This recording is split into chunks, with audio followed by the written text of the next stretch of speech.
आज की कक्षा में सभी का स्वागत है। पिछले दिनों हम वैयक्तिक अध्ययन के संदर्भ में बात कर रहे थे। वैयक्तिक अध्ययन क्या है, वैयक्तिक अध्ययन के क्या चरण हैं और वैयक्तिक अध्ययन सामाजिक अनुसंधान के लिए कितना उपयोगी है। इन बातों पर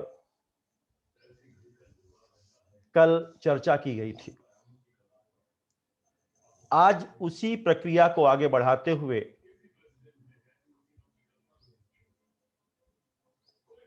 सबसे पहले हम चर्चा करेंगे कि वैयक्तिक अध्ययन की आधारभूत मान्यताएं क्या हैं। वास्तव में वैयक्तिक अध्ययन विधि,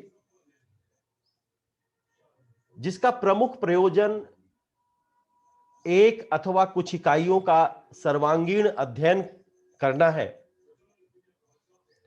और इस अध्ययन के आधार पर संपूर्ण समूह अथवा जिस क्षेत्र का अध्ययन कर रहे हैं उसकी विशेषताओं के विषय में जानकारी प्राप्त करना है,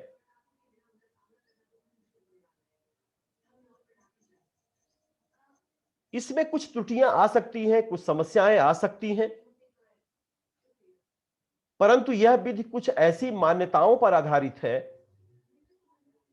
जिनको समझकर इस प्रकार की आशंकाओं का निराकरण किया जा सकता है।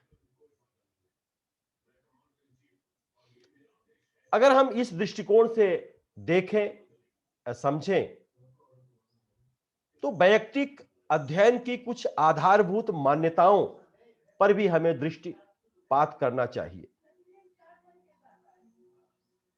तभी हम इस अध्ययन को प्रभावी बना सकते हैं और इसकी उपयोगिता को सिद्ध कर सकते हैं।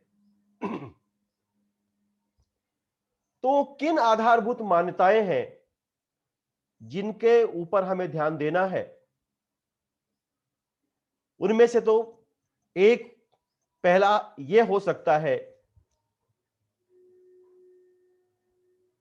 कि सभी व्यक्तियों के व्यवहारों में उनकी विभिन्न परिस्थितियों के अनुसार भिन्नता होने के बाद भी मानव स्वभाव में कुछ मौलिक एकता विद्यमान रहती है, ये हम जानते हैं। और इसी मौलिक एकता के माध्यम से सभी व्यक्तियों के व्यवहारों को समझा जा सकता है। कई समाज वैज्ञानिकों ने इस पर अध्ययन भी किया है। उनमें से एक प्रमुख आल्पोर्ट का मानना है कि मानव प्रकृति से संबंधित कुछ विशेषताएं ऐसे होती हैं जिन्हें सभी व्यक्तियों तथा एक समूह के प्रत्येक सदस्य पर लागू किया जा सकता है। इस आधार पर अगर हम देखें तो वैयक्तिक अध्ययन विधि के माध्यम से किसी इकाई अथवा एक विशेष समूह की विशेषताओं को समझना एक वैज्ञानिक विधि कहा जा सकता है। जो लोग कहते हैं कि नहीं, वैयक्तिक अध्ययन वैज्ञानिक विधि नहीं है, अवैज्ञानिक विधि है और इसमें दार्शनिकता ज्यादा है, तात्विकता कम है, तो ये इस बात पर जो आशंका व्यक्त करते हैं वो आशंका भी एक तरह से निर्मूल हो सकती है, गलत सिद्ध हो सकती है। वैयक्तिक अध्ययन विधि इस मान्यता पर भी आधारित है कि प्रत्येक मानव व्यवहार कुछ विशेष परिस्थितियों से प्रभावित होती है।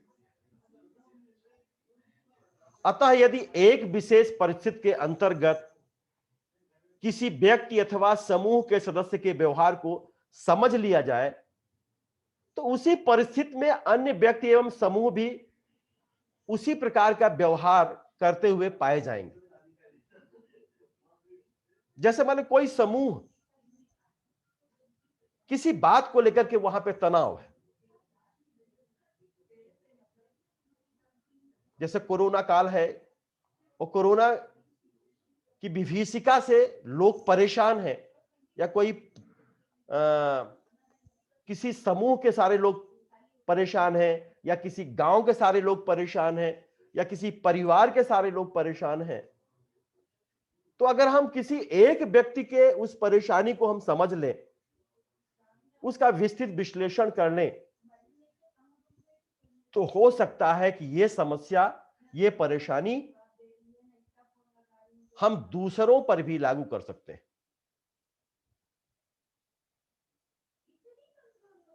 इस संदर्भ में यह भी बात सत्य है कि परिस्थितियों में पुनरावृत्ति होती रहती है। कौन जानता था कि मार्च में ये जो कोविड-19 पिछले मार्च में शुरुआत हुआ था और 3-4 महीने बहुत परेशान किया, फिर से इसका रिपीटिशन हो जाएगा, फिर से भी वही परिस्थितियां फिर से निर्मित हो जाएंगी। लेकिन इस बार चूंकि पहली बार हमने उन परिस्थितियों से संघर्ष किया था, तो दूसरी बार उन परिस्थितियों को आत्मसात करने का हौसला भी आ जाता है। तो ये सारी चीजें ज्ञान से ही समझती हैं, अनुभव से ही मिलती हैं। तो इस अर्थ में विभिन्न स्थानों एवं विभिन्न समय पर उत्पन्न होने वाले मानव व्यवहारों का हम अनुमान लगाया जा सकता है, अनुमान लगा सकते हैं।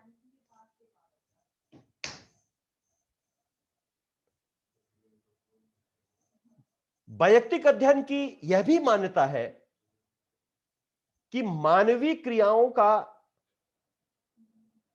और व्यवहारों का, मानवीय क्रियाओं एवं व्यवहारों पर समय तत्व का भाव अनिवार्य रूप से परिलक्षित होता है। जो टाइम फैक्टर्स है, टाइम फैक्टर्स मनुष्य के व्यवहार पर को प्रभावित करता है।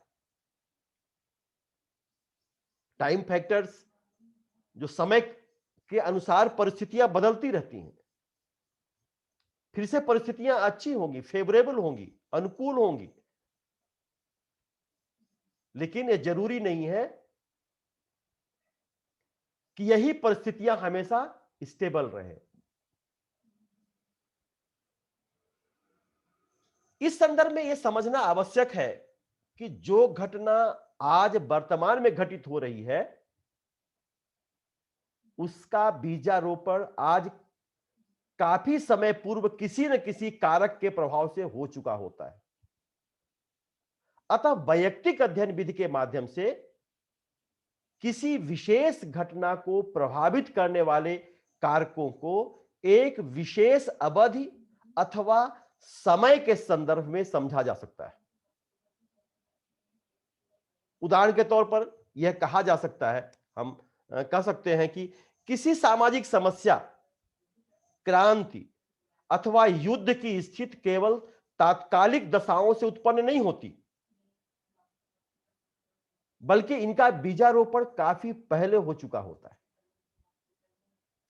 ये जो वायरस आया है हमारे जीवन में, यह भी एकाएक इसका प्रवेश नहीं हुआ है। कहीं न कहीं यह हमारी मूर्खता या हमारी भूल का भी इसमें संलग्नता है। जिस तरह से दुनिया में आज शक्ति संपन्नता की होड़ चल रही है और रासायनिक हथियार से लेकर हमने जैविक हथियार तक बनाने की होड़ पाल ली है, तो यह माना जाता है कि यह जो वायरस आया है कहीं न कहीं इस जैविक हथियार का ही एक रूप है, और इसको हम कह नहीं सकते। तो जो ये, अगर ये जैविक हथियार का एक रूप है, तो कहीं न कहीं हमारी एक जो सोच है, वो सोच जो सिर्फ हमारे तक सीमित है, हमारे समाज के लिए, हमारे देश के लिए सीमित है, उसमें कोई सार्वभौमिकता नहीं है। सिर्फ वैयक्तिकता ही है, तो निश्चित है यह सोच इस वायरस के पीछे भी जन्म देने में भी बहुत महत्वपूर्ण कारक है। लोग कह रहे हैं कि चाइना से आया है और चाइना के लैब से ये लीक हुआ है, ये आर्टिफिशियल वायरस है। इस पर एक अध्ययन हो रहा है, लेकिन हम उसकी ज्यादा बात नहीं करेंगे। हम तो परिस्थितियों की बात कर रहे हैं कि परिस्थितियां जो अमेरिका के लोगों में प्रभावित हो रही कर रही हैं, वही परिस्थितियां हिंदुस्तान के लोगों को भी प्रभावित कर रही हैं। वही परिस्थितियां एक लेस डेवलपिंग कंट्री जो होंगे, अविकसित देश होंगे, उनके लिए प्रभावित कर रही हैं। तो इन परिस्थितियों का, इन स्थितियों का, इस सिचुएशन का बीजारोपण स्वयं मनुष्य ही करता है, और यह एक समय तक रहती है। एक समय के बाद फिर यह सब सामान्य हो जाएगा। वैयक्तिक अध्ययन की एक महत्वपूर्ण मान्यता यह भी है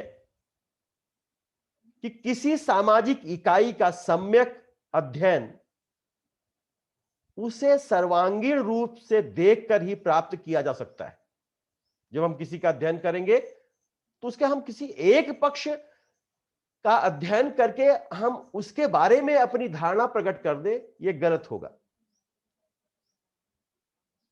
जब डॉक्टर किसी पेशेंट, कोई गंभीर मरीज का इलाज करता है, उसका अध्ययन करता है, तो उसके उन सारे पक्षों का अध्ययन करता है, किसी एक पक्ष का अध्ययन नहीं करता है। शरीर की सारी दशाओं का अध्ययन करता है, उसके पीढ़ियों का भी अध्ययन करता है कि ऐसी स्थितियां क्या पूर्व में भी निर्मित हुई थी, नहीं हुई थी।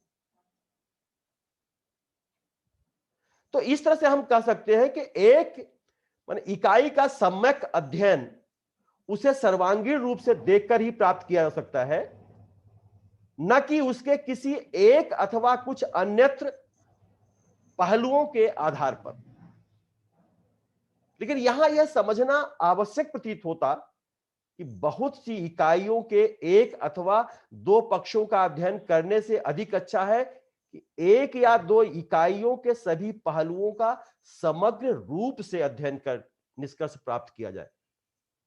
तो जो वैयक्तिक अध्ययन होता है, उसमें हमारा अध्ययन उस इकाई के समग्र पहलुओं का अध्ययन करना होता है, एक पक्ष का अध्ययन नहीं करना होता है। फिर वैयक्तिक अध्ययन की उपयुक्तता इस मान्यता पर आधारित होती है। क्यों यह उपयुक्त है? कि मानवीय व्यवहार एवं सामाजिक क्रियाएं इतनी बहुत जटिल होती हैं। आप देखें कि हमारा जो मनुष्य का व्यवहार, जैसे जैसे समाज में परिवर्तन होता जा रहा है, समाज जटिल होता जा रहा है। जटिल क्यों हो रहा है? लोगों के व्यवहार, लोगों के आचार संहिताएं, लोगों के मूल्य, लोगों की सोच, इनमें जटिलता आ रही है। तो मानवीय व्यवहार एवं सामाजिक क्रियाएं इतनी जटिल होती हैं कि उन्हें केवल अवलोकन अथवा साक्षात्कार के माध्यम से समुचित रूप से नहीं समझा जा सकता। क्या आपने किसी का इंटरव्यू, अनुसंधानकर्ता ने किसी समस्या पर किसी का इंटरव्यू ले लिया या उसका ऑब्जर्वेशन कर लिया तो वो समझ गया? बल्कि किसी सामाजिक इकाई के व्यवहारों, मनोवृत्तियों, प्रेरणाओं एवं प्रक्रियाओं पर सम्यक दृष्टि प्राप्त करने हेतु उनका वैयक्तिक अध्ययन करना आवश्यक होता है। जैसे कोई चिकित्सक है और चिकित्सक कोई मरीज आया और सिर्फ उसकी नाड़ी देख करके उसको कुछ टैबलेट लिख दिया तो वो गलत होगा। इसलिए चिकित्सक को चाहिए, एक अच्छा चिकित्सक उन सारी गंभीर स्थितियों का अध्ययन करके, वो कभी कभी कहता है ये सारे रिपोर्ट लाइए आप, और मरीज कहेगा कि जब सारी रिपोर्ट हम ला देंगे तो आप क्या देखेंगे। ऐसे भी मरीज मिल जाते हैं। लेकिन वो इसलिए रिपोर्ट नहीं मंगाता, वो देखता है कि इसके शरीर के किन किन अंगों में इसका प्रभाव है। वो अपना शंका दूर करना चाहता है। कैसा नहीं कि हम सिर्फ उसका ऑब्जर्वेशन कर लिया, आप लोग देख लिया, नाड़ी देख लिया और उसको ट्रीटमेंट कर दिया, दवाई दे दिया, टेबलेट, और उसको फुर्सत कर, तो ऐसा अच्छा नहीं होगा। तो जब हम वो डॉक्टर सारे पक्षों का अध्ययन कर लेगा, तब वो निष्कर्ष निकालेगा कि नहीं, ये बीमारी है, इसका ये इलाज होना चाहिए। तो वैयक्तिक अध्ययन को एक सामाजिक सूक्ष्म दर्शक यंत्र भी कहा जाता है, कि क्योंकि बड़ी सूक्ष्मता के साथ विवेचन करता है। किसी भी अध्ययन में बड़ी सूक्ष्मता के साथ इसका विवेचन करता है। अब वैयक्तिक अध्ययन के अंतर्गत हम कैसे इसको सफल बनाएं, किस तरह से प्रभावी बनाएं, उन मुद्दों पर भी हमें सोचना चाहिए, उन मुद्दों पर भी कुछ बात करनी चाहिए। वास्तव में वैयक्तिक अध्ययन की विषय वस्तु सामाजिक इकाइयों की आंतरिक संरचना तथा उसके बाह्य वातावरण से संबंधित रहती, और ये जो संबंधता है स्वभावतया इतनी जटिल एवं अव्यवस्थित होती है कि उनका संपूर्ण अध्ययन करने के लिए एक व्यवस्थित कार्य प्रणाली को उपयोग में लाना आवश्यक हो जाता है। वास्तव में वैयक्तिक अध्ययन के अंतर्गत सामाजिक इकाइयों का सैद्धांतिक एवं व्यवहारिक पक्षों का इस प्रकार का अध्ययन करना होता है कि जिससे उनकी आंतरिक संरचना एवं बाह्य परिवेश की मौलिक विशेषताओं को समझा जा सके। जब तक हम इन विशेषताओं को समझेंगे नहीं, तब तक उसके बारे में उसके आकलन हम नहीं कर सकते। तो इस पृष्ठभूमि में वैयक्तिक अध्ययन के अंतर्गत प्रयोग में लाए जाने वाले कुछ स्टेप्स होते हैं, और इन स्टेप्स के द्वारा ही, इन सोपानों के द्वारा ही हम उसे वैयक्तिक अध्ययन पद्धति को समझ सकते हैं। कल भी हमने बताया था, समस्या के पक्षों का निर्धारण करना होता है, समस्या का चुनाव करना होता है। अब समस्या का चुनाव कैसे करेंगे? उदाहरण के तौर पर अगर कोई समस्या बाल अपराध से जुड़ी हुई है, मद्यपान से जुड़ी हुई है, अनुशासनहीनता से जुड़ी हुई है, पारिवारिक विघटन से जुड़ी हुई है, सामाजिक तनाव से जुड़ी हुई है, किसी भी विषय को हम लेकर के अध्ययन कर सकते हैं। तो इस विषय का चयन करना आवश्यक हो जाता है। फिर हम इकाइयों का निर्धारण भी करते हैं। उन इकाइयों का, उदाहरण के लिए यदि अध्ययन में हम मादक द्रव्यों के उपयोग से संबंधित है, तो इस तथ्य का निर्धारण करना आवश्यक होता है कि मादक द्रव्य व्यसन के अध्ययन हेतु उससे संबंधित कौन सी इकाई का चयन किया जाना है। इसके अंतर्गत ये इकाइयां कोई भी व्यक्ति हो सकता है, समूह हो सकता है, विशेष संस्थाएं हो सकती हैं, परिवार हो सकता है, बहुत सारी हो जाती, और उनका हम अध्ययन कर सकते हैं। और इसके साथ साथ हमने यह भी बताया था कि इकाइयों की संख्या का भी निर्धारण करना होता है। माने जो आप अध्ययन कर रहे हैं वैयक्तिक अध्ययन में, उसकी संख्या क्या होगी, और यह संख्या का निर्धारण कैसे करेंगे आप? इस संख्या का निर्धारण अनुसंधानकर्ता के पास उपलब्ध साधनों और समय पर आधारित होता है। ये दोनों को दृष्टिपात करते हुए हमें जो है ये निर्धारण करना चाहिए, इकाइयों का निर्धारण करना चाहिए कि कितनी इकाइयां हम लेंगे, हमारे पास समय कितना है, हमारा बजट कितना है। हमें कम समय में अगर रिपोर्ट देनी है तो उस आधार पर आपको संख्या का निर्धारण करना है। यहां यह भी ध्यान देने योग्य बात है कि यह संख्या इतनी कम नहीं होनी चाहिए कि अध्ययन से संबंधित सभी प्रकार के तथ्यों का संकलन न किया जा सके, और इतना ज्यादा भी नहीं होना चाहिए कि उनका गहन अध्ययन करना संभव न हो सके। तो इकाइयों की संख्या न तो बहुत कम होनी चाहिए और न इकाइयों की संख्या बहुत ज्यादा होनी चाहिए। इसलिए मिडिल रेंज थ्योरी की बात की जाती है, मध्य मार्ग अपनाइए।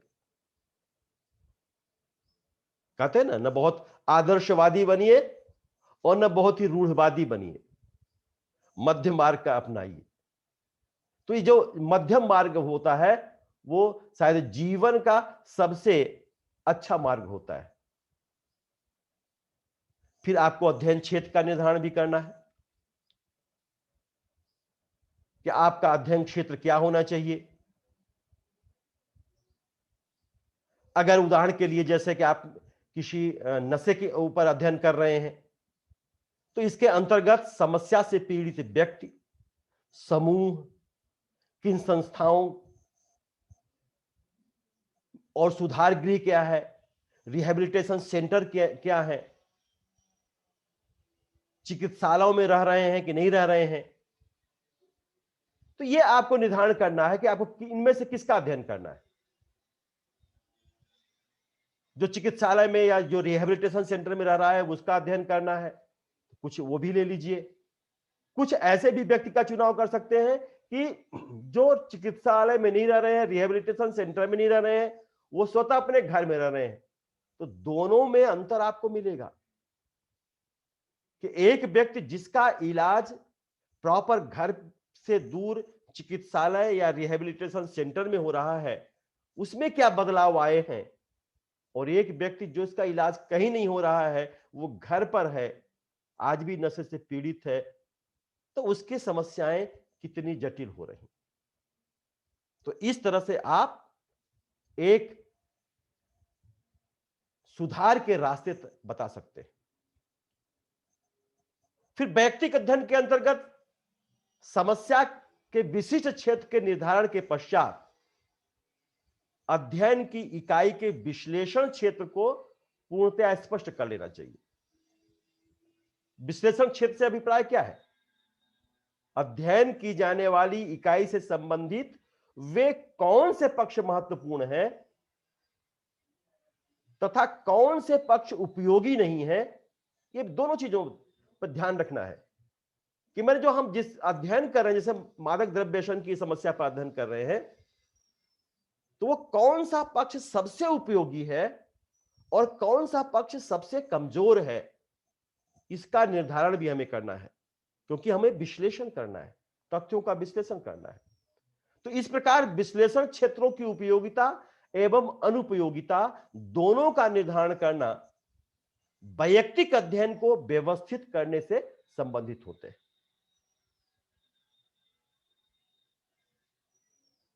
अब इसके निर्धारक अथवा प्रेरक, इन पर भी चर्चा करनी होनी चाहिए। वैयक्तिक अध्ययन की यह प्रमुख मान्यता है कि कोई भी घटना शून्य में नहीं घटती, अर्थात प्रत्येक घटना अथवा समस्या को उत्पन्न करने वाले कुछ न कुछ निर्धारक या प्रेरक तत्व विद्यमान होते हैं। कोई समस्या होती है, कहते हैं ना, थाली एक हाथ से नहीं बजती है। बहुत सारे ऐसे क्रिमिनल्स का अध्ययन हुआ है, समाजशास्त्रियों ने किया है, जो कि बहुत ही शरीफ थे, बहुत ही नीतिवान थे, लेकिन परिस्थितियां कुछ ऐसी निर्मित हो गईं कि उन परिस्थितियों ने उन्हें खूंखार अपराधी बना दिया। तो घटना के पीछे कुछ न कुछ प्रेरक तत्व होते हैं, जो मोटिवेशनल फैक्टर्स होते हैं, जिसे हम कहते हैं, जो घटना को मोटिवेट करते हैं। तो अतः घटनाओं के क्रम को स्पष्ट कर लेने के पश्चात अध्ययन के लिए समस्या अथवा इकाई के अंतर्गत घटनाओं के निर्धारक तत्वों को याद कर लेना आवश्यक है।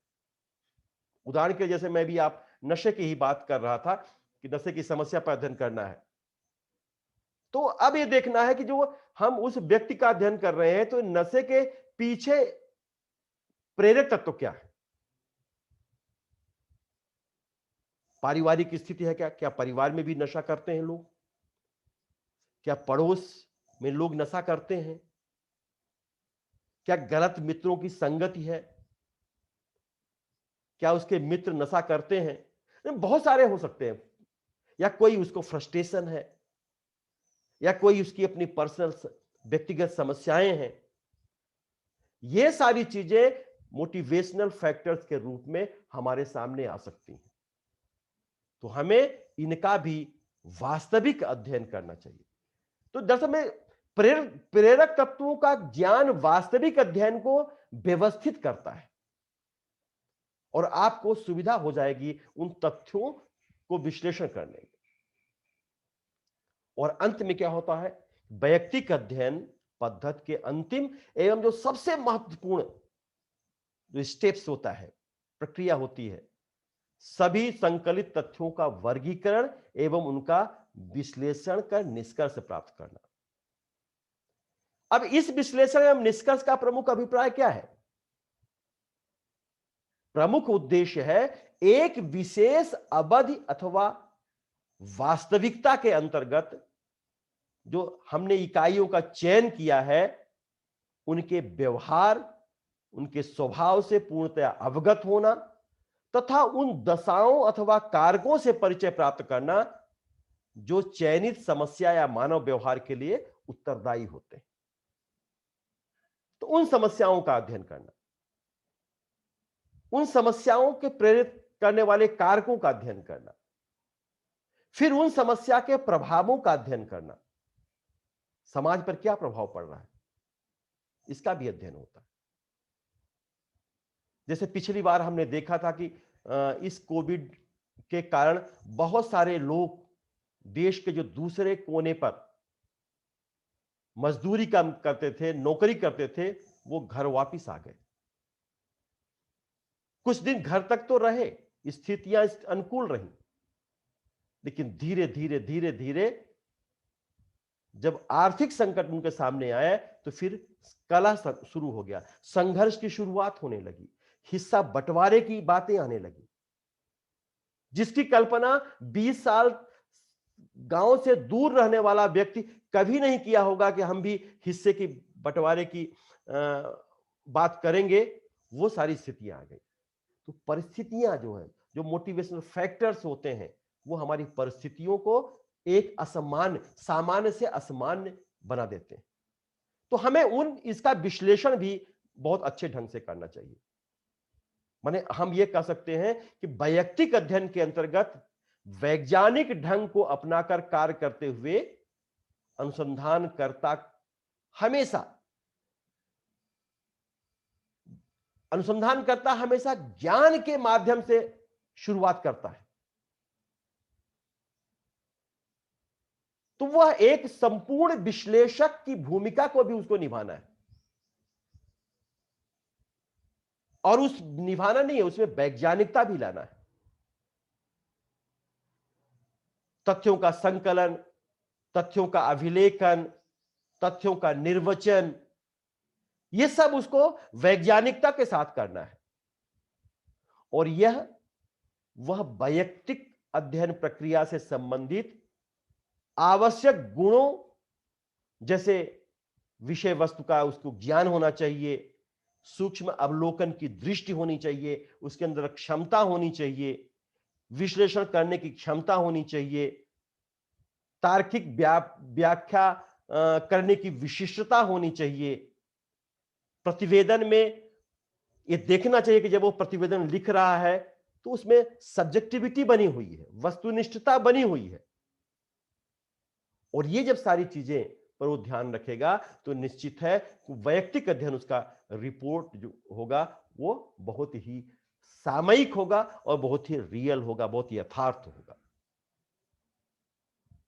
अब आखिर वैयक्तिक अध्ययनों में कुछ सूचना स्रोतों की भी आवश्यकता पड़ती है। वैयक्तिक अध्ययन में अनुसंधानकर्ता द्वारा तथ्यों के संकलन के लिए तथ्य कहां से प्राप्त करेंगे, उसको तथ्य के स्रोतों पर भी ध्यान रखना होगा। तथ्य के स्रोत अगर पता नहीं होगा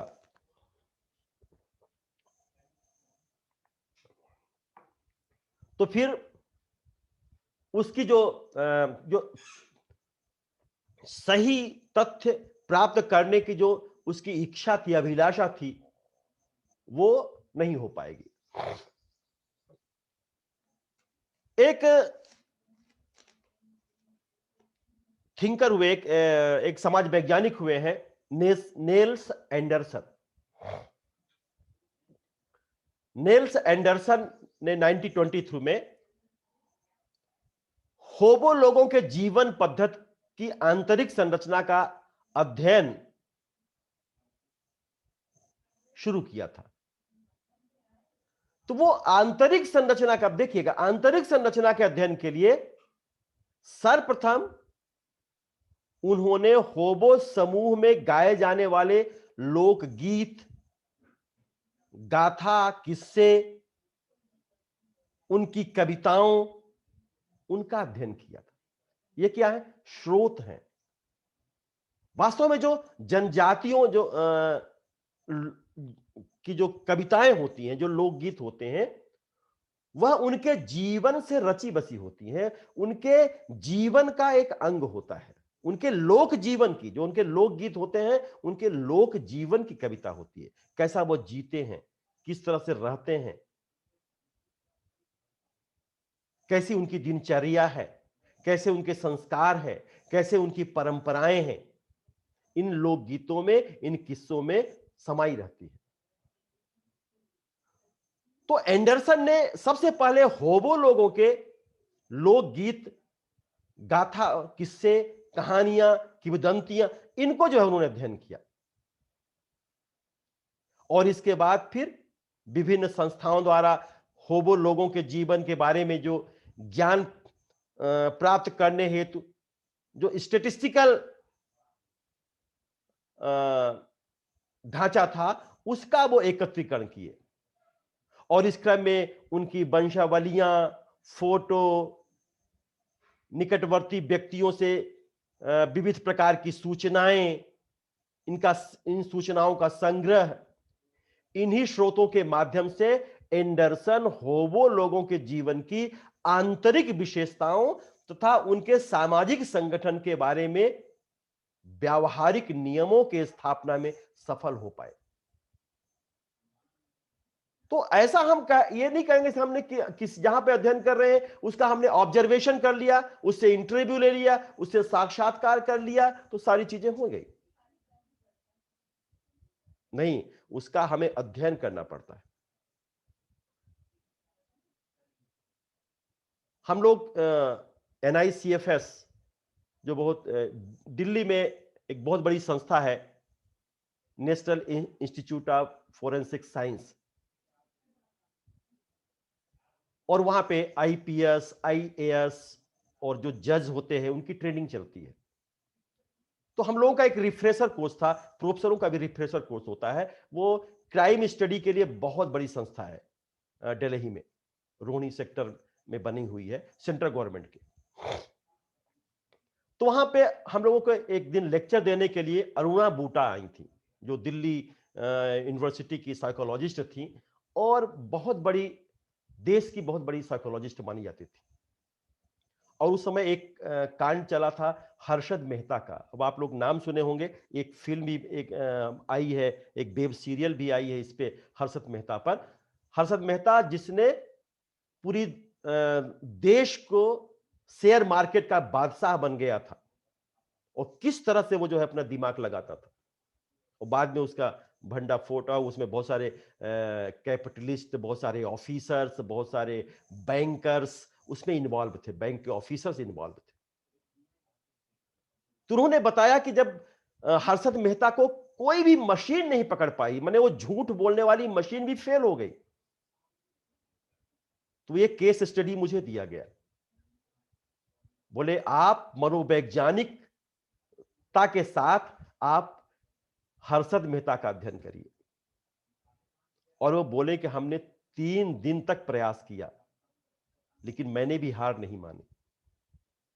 और फिर वो जानकारी उन्होंने नहीं बताई कि किन किन चीजों, क्योंकि वो कॉन्फिडेंशियल था, लेकिन वो अपने तरीके से उन्होंने बोला कि हमने वो सारी इंफॉर्मेशन प्राप्त कर लिया।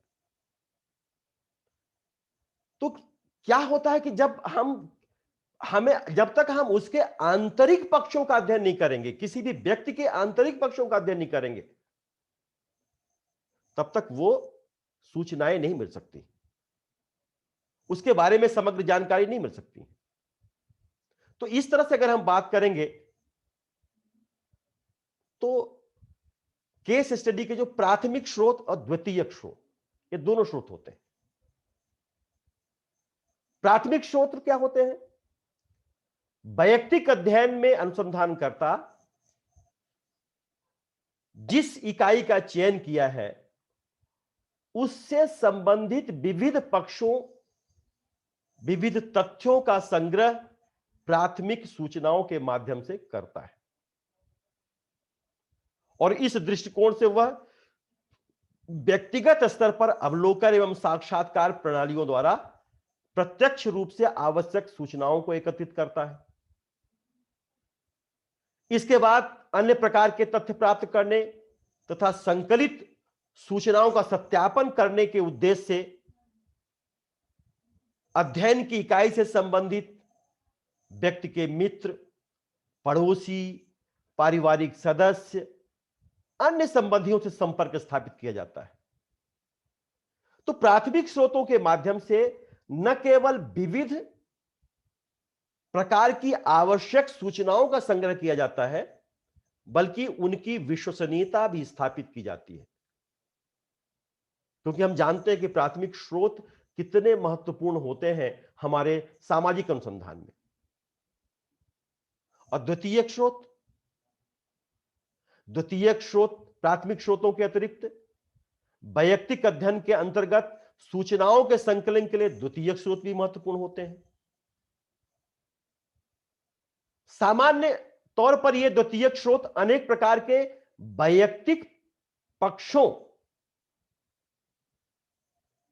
से जुड़े होते हैं, जैसे प्रलेख हो गए, डायरी हो गई जिसका हम अध्ययन कर रहे हैं, उसके द्वारा लिखे गए पत्र हो गए, उसके द्वारा लिखे गए लेख हो गए, ये सब इसमें आते हैं। और इनके माध्यम से हम व्यक्तियों, समूहों, समुदायों से संबंधित महत्वपूर्ण सूचनाएं प्राप्त करते हैं। आपने पढ़ा होगा, एक बार और हमने जिक्र किया था कि नेहरू जी ने एक किताब आई थी, पिता के पत्र पुत्री के नाम। तो सिर्फ पुत्री इंदिरा जी के नाम वो पत्र लिखते थे, जेल से लिखते थे, और बाद में वो किताब के रूप में प्रकाशित हुई थी। तो सिर्फ हाल समाचार नहीं लिखते थे। अगर आप ये किताब पढ़ेंगे तो आपको लगेगा कि उस समय की परिस्थितियां कैसी थी, किस तरह से वो मोटिवेट कर रहे हैं अपनी पुत्री को, उन परिस्थितियों से लड़ने के लिए किस तरह से जो है वो बातें कह रहे हैं। अगर उसको पढ़ेंगे तो आपको सिर्फ वो मोटिवेशन के फैक्टर्स ही नहीं मालूम होंगे, बल्कि वो जो कंडीशंस है, उस समय जो सिचुएशन थी अंग्रेजों के राज्य के समय, जो भारत की दशा थी, उसके बारे में भी बहुत ही सूक्ष्मता के साथ विवेचन करते थे कभी कभी उन पत्रों में। तो द्वितीयक स्रोतों का उपयोग हम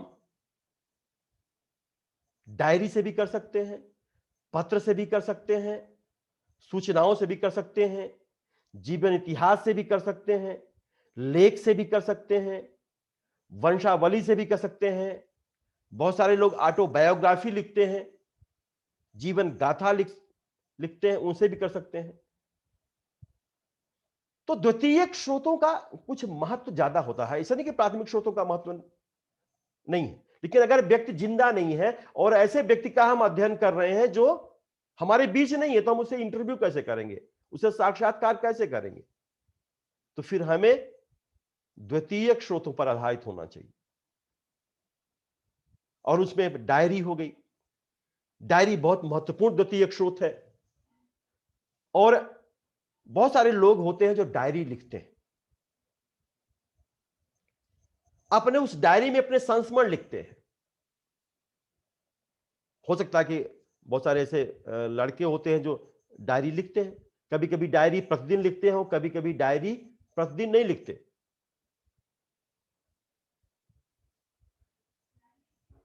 और ये जो लिखते हैं डायरियां, वो उनके आत्म विवेचन तो होता ही है।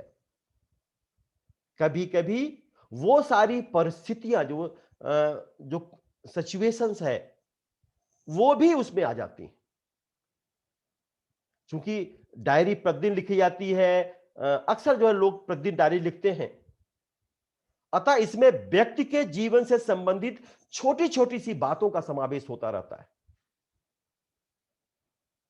इसके माध्यम से व्यक्ति की भावनाओं, मनोवृत्तियों, गोपनीय क्रियाओं, सफलताओं तथा असफलताओं, इसको हम बहुत ही स्वाभाविक रूप से समझ सकते हैं। तो जो दैनंदिनियां होती हैं, जो डायरियां होती हैं, ये डायरियां भी महत्वपूर्ण द्वितीयक स्रोत के रूप में हमारे सामने आती हैं।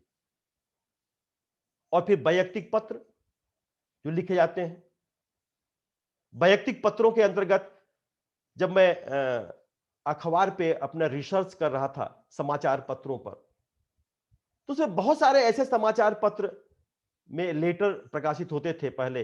अब तो बहुत कम अखबारों में जो रीडर हैं उनके पत्र प्रकाशित होते हैं, लेकिन पहले बहुत प्रकाशित होते थे। तो लोग इन पत्र के माध्यम से आंदोलन की बात करते थे और कभी कभी बहुत ही जटिल परिस्थितियों को अपने पत्रों के माध्यम से स्पष्ट करते थे। इन पत्रों को पढ़ने के बाद उस समय के इन पाठकों के सोच, इन लेखकों की सोच, इनका समर्पण देश के प्रति, इनका डिवोशन, ये सारी परिस्थितियों को हम बड़े लयबद्ध होकर के समझ सकते हैं। तो ऐसे बहुत सारे जो है पत्र आपको जो है देखने को मिल जाएगा। खास तौर से मतवाला एक पत्रिका थी जो बहुत ही मुझे प्रभावित की थी। और मतवाला में ऐसे ऐसे लेख छपते थे, ऐसे ऐसे पत्र छपते थे जिसको पढ़ने के बाद भी दूसरे पाठक आंदोलित होते थे, रोमांचित होते थे। तो वैयक्तिक पत्र भी एक बहुत ही अमूल्य दस्तावेज होते हैं। थॉमस और जेरेनकी अपने शोध अध्ययनों में विस्तृत स्तर पर इन पत्रों का प्रयोग किया था। थॉमस और जेरेनकी समाज वैज्ञानिक हैं और इन्होंने ये बताया कि जब इन्होंने अध्ययन किया था तो ऐसे बहुत सारे पत्रों का उन्होंने उपयोग किया था और उनकी आधारभूत मान्यता यह थी कि व्यक्ति का विश्व के प्रति जो उन्मुखीकरण होता है, ओरिएंटेशन होता है, तो उस उन्मुखीकरण जानने के लिए भावनात्मक कारकों का अध्ययन करना आवश्यक होता है। और अगर हम भावनात्मक कारकों का अध्ययन नहीं करेंगे तो वो हम समाज को या जीवन की दशाओं को समझ नहीं सकते। जेनिन्की कहते थे कि मानवीय दस्तावेज के माध्यम से ही उन वास्तविक मानवीय अनुभवों एवं मनोवृत्तियों जो पूर्ण जीवित एवं वास्तविक सामाजिक वास्तविकता का निर्माण करते हैं, उन तक पहुंचने का सबसे जो सफल और आसान रास्ता होता है वो होता है पत्र। तो ऐसे बहुत सारे पत्रों का संग्रह लोग करते हैं और ऐसे बहुत सारे मित्र उस समय पत्र लिखते थे। बहुत सारे ऐसे अब आजकल तो मोबाइल आ गया है, मोबाइल में मैसेज टाइप कर दिए, हालांकि ब्लॉग लिख रहे हैं, आज भी उसका रूप बदल गया है।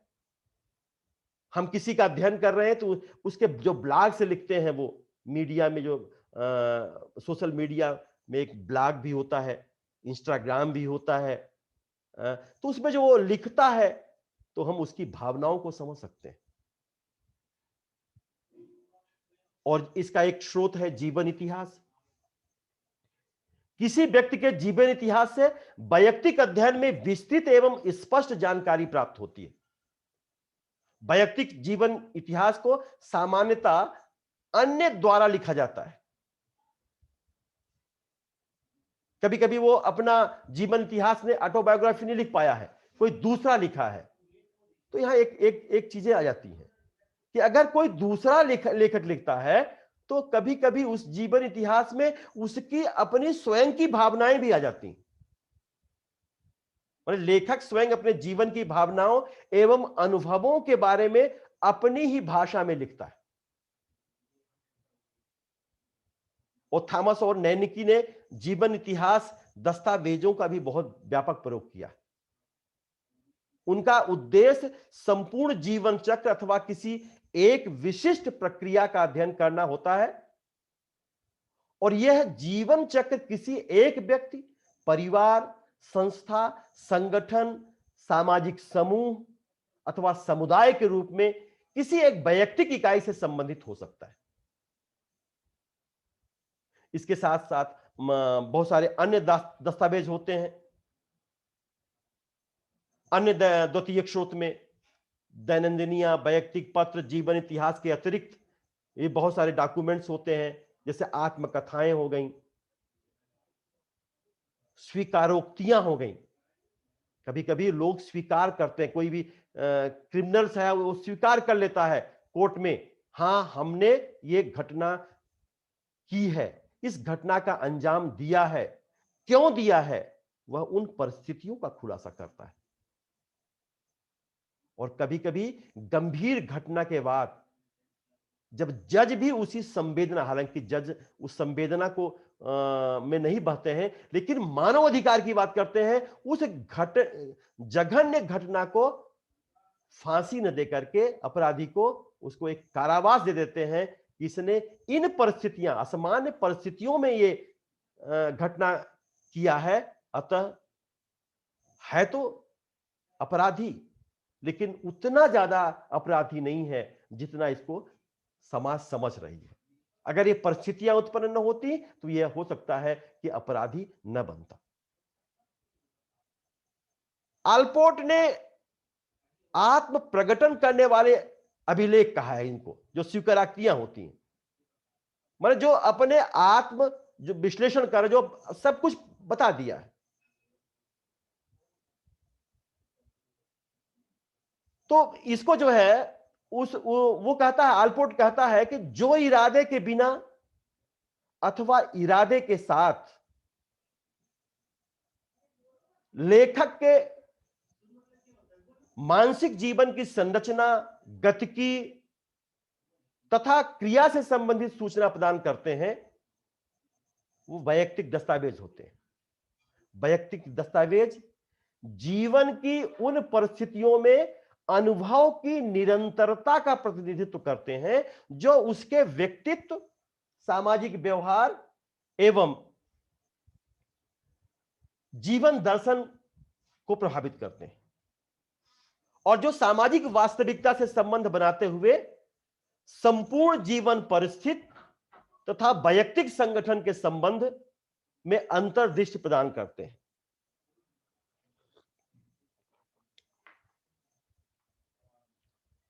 तो इस तरह से हम देखते हैं कि ये जो स्रोत होते हैं वो हमारे वैयक्तिक अध्ययन को महत्वपूर्ण बनाते हैं। वास्तव में वैयक्तिक अध्ययन काफी समाज विज्ञान में सामाजिक गुणात्मक पक्षों के विश्लेषण में बहुत महत्वपूर्ण विधि है। वास्तव में यह वैयक्तिक अध्ययन विधि सैद्धांतिक एवं व्यावहारिक दोनों दृष्टियों से उपयोगी होती है। इसके द्वारा किसी भी सामाजिक इकाई अथवा इकाइयों का अत्यधिक सूक्ष्म एवं गहन विवेचना की जा सकती है। सूक्ष्म एवं गहन अध्ययन की सहायता से अनेक उपयोगी तथा व्यवस्थित परिकल्पनाओं का निर्माण किया जा सकता है, और जो एक बृहद अध्ययन के लिए उपयोगी हो सकते हैं। वैयक्तिक अध्ययन के अंतर्गत अनेक महत्वपूर्ण तथ्यों की जानकारी प्राप्त होने के बाद उस अध्ययन अथवा अन्य संबंधित अध्ययन के परिप्रेक्ष्य में प्रयोग में या उपयोग में लाए जाने वाले प्रपत्र, जैसे प्रश्नावली, साक्षात्कार सूची, इसमें सुधार के समुचित अवसर होते हैं।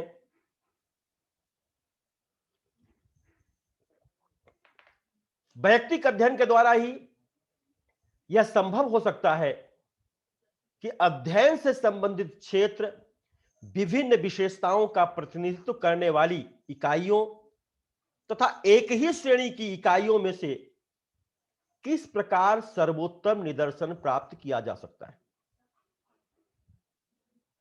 चूंकि सामाजिक तथ्य प्रकृति के गुणात्मक होते हैं, तो वैयक्तिक अध्ययन सामाजिक इकाई या इकाइयों से संबंधित व्यक्तियों की रुचियों, मनोवृत्तियों, सामाजिक मूल्यों तथा विशेष परिस्थितियों में उनकी प्रतिक्रियाओं से भली भांति संबंधित होने के बाद वैज्ञानिक हो जाता है। तो हमारा ये हम कहना गलत होगा कि वैयक्तिक अध्ययन पद्धति की जो दृष्टि है वो वैज्ञानिक दृष्टि नहीं है। अगर हमारे जो सीमाएं हैं व्यक्तिगत अध्ययन की, जो हमने कल आपको बताई थी, उन सीमाओं को अगर ध्यान में रखेंगे तो निश्चित है कि उनसे वो व्यक्तिगत अध्ययन एक महत्वपूर्ण अध्ययन पद्धति होगी। हालांकि रीडमैन एक समाज वैज्ञानिक हुए थे रीडमैन, और उन्होंने सामाजिक अनुसंधानों में वैयक्तिक अध्ययन को लेकर के कुछ प्रश्न उठाए थे।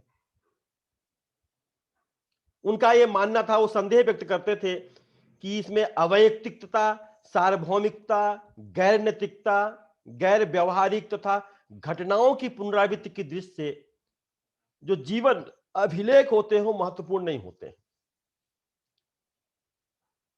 तो जितना अधिक तारतम्य स्थापित होगा उतना ही ज्यादा संपूर्ण प्रक्रिया वस्तुगत होगी, यह रीडमैन का कहना था। और वो कहते थे कि अनुसंधानकर्ता इसमें स्वयं यह देखना चाहता है कि उसके उद्देश्यों की पूर्ति हो रही है अथवा नहीं। अगर उसके उद्देश्यों की पूर्ति नहीं हो रही है तो हो सकता है कि वो उतनी तल्लीनता उतनी के साथ वो अध्ययन न करे। तो इस पर बहुत सारे प्रश्न भी उठाए गए थे, बहुत सारी शंकाएं भी उठाई गई थी, लेकिन इसके बावजूद भी वैयक्तिक अध्ययन पद्धति बहुत ही उपयोगी है, बहुत महत्वपूर्ण है। और हम अगर किसी भी पक्ष के गुणात्मक, किसी भी व्यक्ति के जीवन के गुणात्मक पक्षों का अगर हमें अध्ययन करना है तो हमें इस अध्ययन पद्धति का उपयोग करना होगा।